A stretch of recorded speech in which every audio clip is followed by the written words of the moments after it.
예, 네, 안녕하세요. 이준필입니다.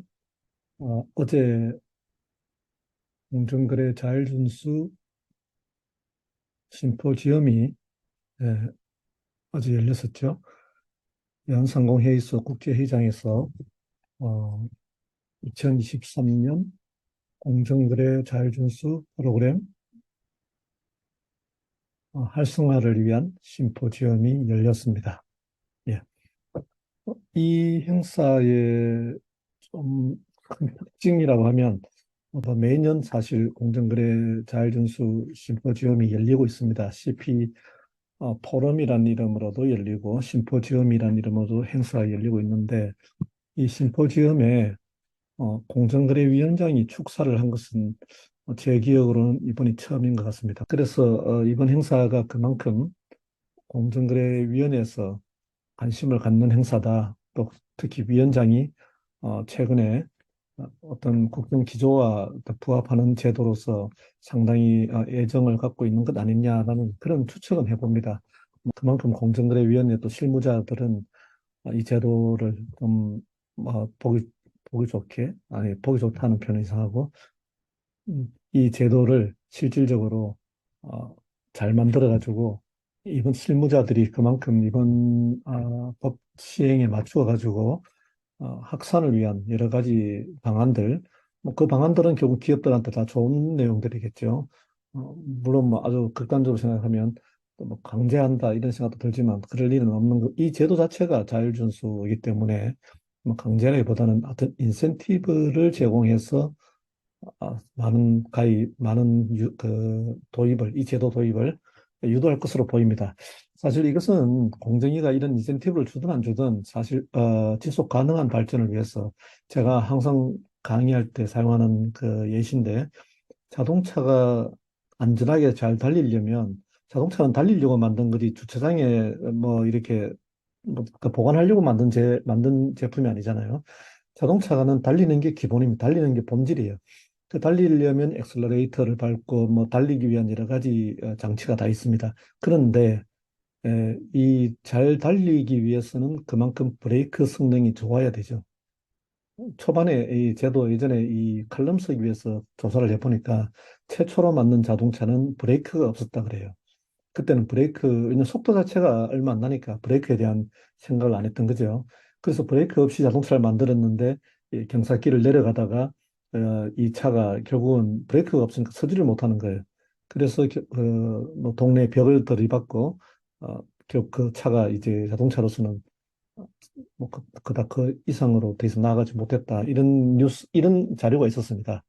그래서 어, 기업은 실제로 이 공정위가 인센티브를 주든 안 주든 제대로 된 특히나 주상장한 회사라면 상장회사는 기본적으로 안전을 위한 이사의 안전도 해야 되고 임직원의 어떤 재산이나 신체도 보호하기 위해서는 어, 이런 자율준수 프로그램과 같은 컴플라이언스 프로그램을 운영해야 됩니다. 그렇지만 실제 회사에서 뭐 아시겠습니다만은 실적이 아주 좋았다. 그러면 실적을 좋으니까 보너스 잔치를 벌리는데 누가 그 혜택을 봅니까?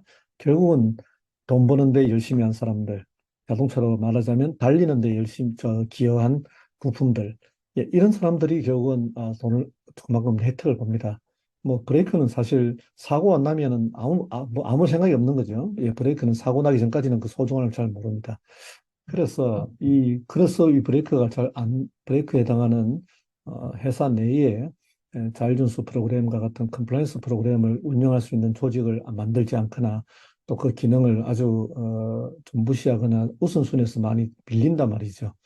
이것을 정부가 도와줘야 된다. 왜냐? 이 자율준수 프로그램은 사실은 정부가 해야 될 일을 회사 내에서 누군가 하고 있는 거라고 보시면 됩니다. 법이라고 하는 것이 당연히 법을 위반하는 사람을 집행하는 것이지만 법을 예방하고 또 법을 잘 지킬 수 있도록 그렇게 준법 문화를 만드는 것도 사실 그 해당 부서의 또 일이기도 하거든요. 그래서 경쟁 문화를 확산한다. 경쟁, 뭐, 이런 얘기를 우리가 종종 하지 않습니까? 그 법 집행의 일부로서, 자율준수라고 하는 것을 다 인정을 하고 있어요. 선진국에서도 OECD의 많은 국가들이 왜 컴플라이언스 프로그램에 대해서 인센티브를 만들고 갖고 있느냐. 결국은 집행의 하나라고 보고 있는 거죠. 어떤 법 위반을 적발해야 되는데 뭐 어떻게 밖에 있는 규제 당국이 계속 적발할 수 있겠습니까? 물론 신고도 받고 하지만 회사 내부에서 주기적으로 모니터링을 통해서 그런 것을 예방할 수 있다면 그게 우리 법을 어떤 집행하는 게 일부라 볼 수 있죠. 그래서 이것은 정부가 인센티브를 주거나 지원해주는, 그러니까 회사 내에서 정부와 같은 경쟁 당국의 일을 해주는 이 사람들에게 힘을 실어줘야 됩니다.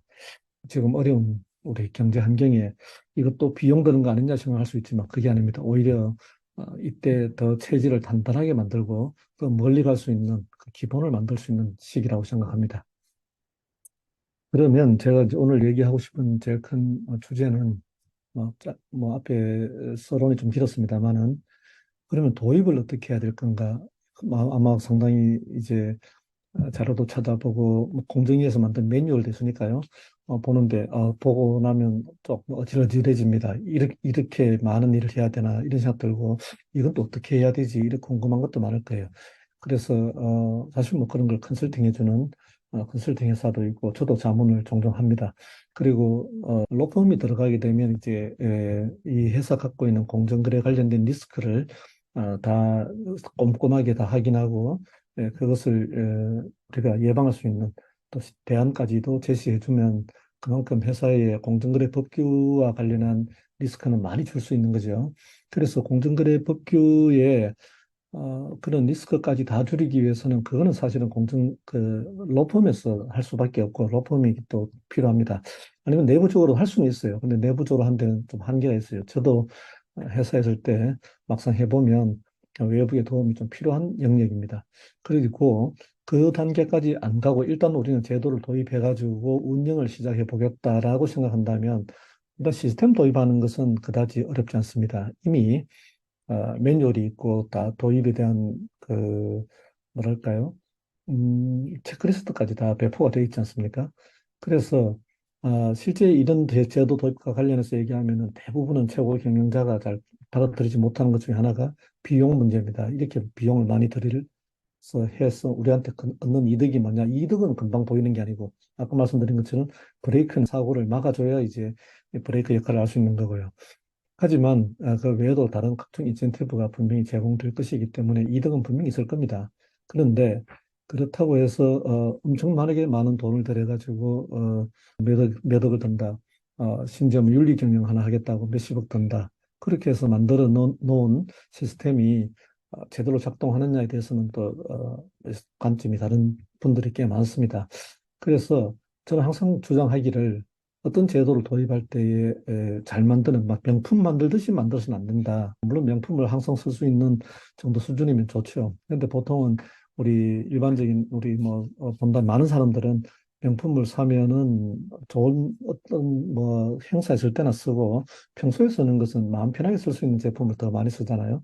그래서 일반적으로 그런 우리의 행동 양식을 생각한다면 처음에는 우리가 쓸 수 있는, 우리가 항상 활용할 수 있는 시스템을 도입해야 돼요. 그것은 돈이 들지 않습니다.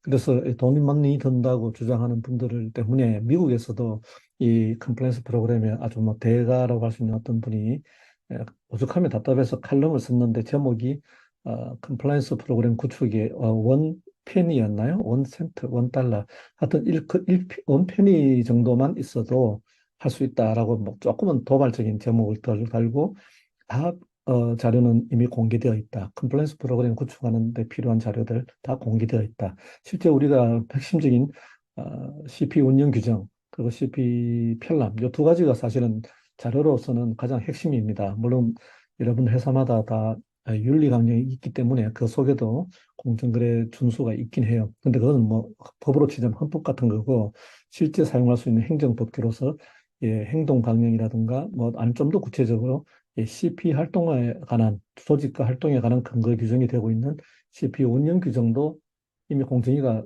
템플릿을 만들어서 배포했습니다. 제가 보기로는 그걸 자기 회사에 맞게, 자기 회사의 조직이나 또 업무 프로세스에 맞게 커스터마이징 하면 돼요. 그래서 실제 어떤 회사 직원이 마음 먹고 위에서 좀 그 친구만 잘 도와준다면, 물론 그 친구의 활동이 돈으로 따지면 인건비도 덜 거고, 일종의 뭐 여러 가지 또 경비 들겠지만, 흔히 말하는 외부에 더 나가는 돈이라고 보기는 힘드니까요. 자, 그런다면은 이제 아주 거의 뭐 공짜로 CP를 만들 수도 있습니다. 그런데 그래도 제가 이제 뭐 제가 좀 조언하는 것은 그렇게 만든 것이 제대로 만든 것인지 정도는 외부의 자문이나 진단을 받아보는 게 좋다. 이 정도 얘기하고 있어요. 그래서 CP 도입에 대해서 너무 어렵게 생각하지 마시고 처음 도입해가지고 최고 수준까지 가는 것을 최고 수준에서 만들어 놓은 걸 보고 뺏기는 게 아니고 이 1단계에서 2단계 정도, 이 정도 단계에 해당하는 것을 모델로 삼아가지고 그 정도 수준에서 도입하면 돼요. 제가 볼 때 그 정도 도입하는 것은 제가 공정위에 앞으로 예상 대응을 정해 본다면 초기에 분명히 법이 통과됐으니까 확산을 엄청나게 해야 되잖아요. 그럼 확산하려면은 문턱을 낮춰야 됩니다. 많은 기업들이 도입할 수 있도록 해줘야 돼요. 그럼 도입이라고 인정할 수 있는 요건은 아마 지금 매뉴얼 2020년도에 만들었기 때문에 개정 필요가 있는데 그 매뉴얼에 나오는 도입 체크리스트보다는 훨씬 조금 더 수월하게 또 너무 객관적으로 표현될 수 있는 뭐 그런 정도에서도 도입으로는 인정하지 않을까라는 생각은 하고 있습니다. 물론 그건 조만간에 좀 구체화될 것 같고요.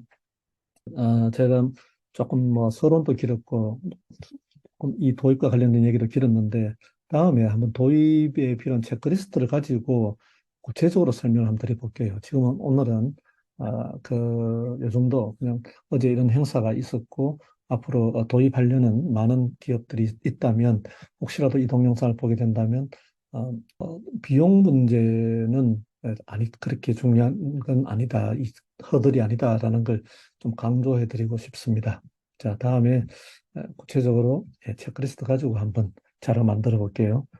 빠르면은 일요일 날 할 일 없을 때 만들 수도 있고, 늦어도 뭐 제가 장담을 했으니까 2주 내에는 하나 꼭 만들어야 되겠습니다. 제가 다음 주에 우즈베키스탄 그 경쟁 촉진 및 소비자 보호위원회 초청으로 국제 컨퍼런스 가게 되었는데 꼭 갔다 와서 한번 빨리 만들도록 하겠습니다. 감사합니다.